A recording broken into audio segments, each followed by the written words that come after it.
Mak ya, Asep. itu lesik untuk nama monong-monong di bawah tang kambing tu Iya bantu lesik. Cubalah tanya Asep dia tu. Lah, awak petuik situ lah. Iyalah pernah. Tanya Lesik. Hei. Apa kau ada monong-monong seorang nasi kuah? Kalau untuk bawa nak tajau nampak mah. Betul dulu bagong. Bagong ya. Dan lah kan dia putih tu je cewek dan panjang Sek. Apa mau dia tu? Entahlah. Siapa nolong dan Sek? Kau itu jangan comel lah. Yang lesek kau pakar kau. Aman lah. Besok abah sobok dan je cewek yang tu. Dan usahon balik. Serius kau? Serius lah. Usahawan manga? Dia usahon lah untuk dan lah itu. Tului. Dek tu dah. Angget ada kini nak. Iyo. Bawa lain lah. Lah berapa hari kau yang angin Dah hari. uyang Asep. Awi lah. Masih- Awi. Piti tak ada jual kan dia banjir ya. Dia dah dedek. Apa dah? Apa? Dia nampak dang tua. Ya mak lah. Apa Maya? Rambia tu dah nampak dang.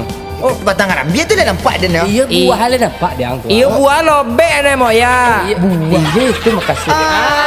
Ya sah. Yang Buang tu. Oh iya. Majid Karambia. Ya tahu. Itu. Biasa kalau dia piaman kau mah. Ya. Tu sontiang mah manjat kambing kau mah. Tu bau gua. Alah kau. Indah bau situ bau gua itu. Iya pakai cemoyak bau. Adi siapa nak manjat ini kau? Apa cak? Bentuknya lesik lah nak. Ya kalau mau ayak badan agak Badan agak- Lesek lah. Kalau dan disunjung mana pandai manjat kambing Tu manjat lah benda ya. Ya kambing pendek-pendek. Yalah dia lah dia manjat ah. Ah iya jadi. Yalah. Lah. Lah, calian kau buah tu ada. Biar Tapi jangan banyak-banyak nak ambil. Tu dewak bertiga je lah tiga Ayolah. buah adil lah. Betul. Adik. Nah iyalah. Panjat.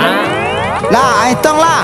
Dek. Adik. Alah. Ya copek musik beko tibu orang punya kau. Ya. Adi kau. Alah. Satu. Dua. Gua tu nak bang. Aja ditong betang pecat.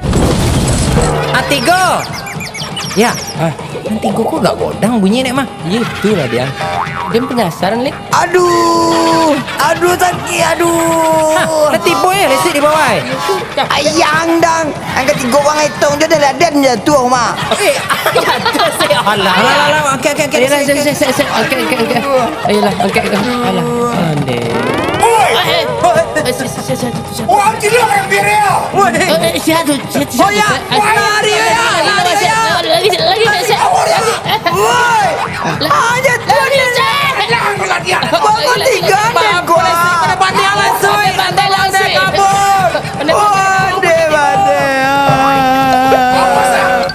Patut lah nyo. Hilang-hilangnya kerambiran. Anak baru nak ambil kau mah. Kau jadi baru lah kalian.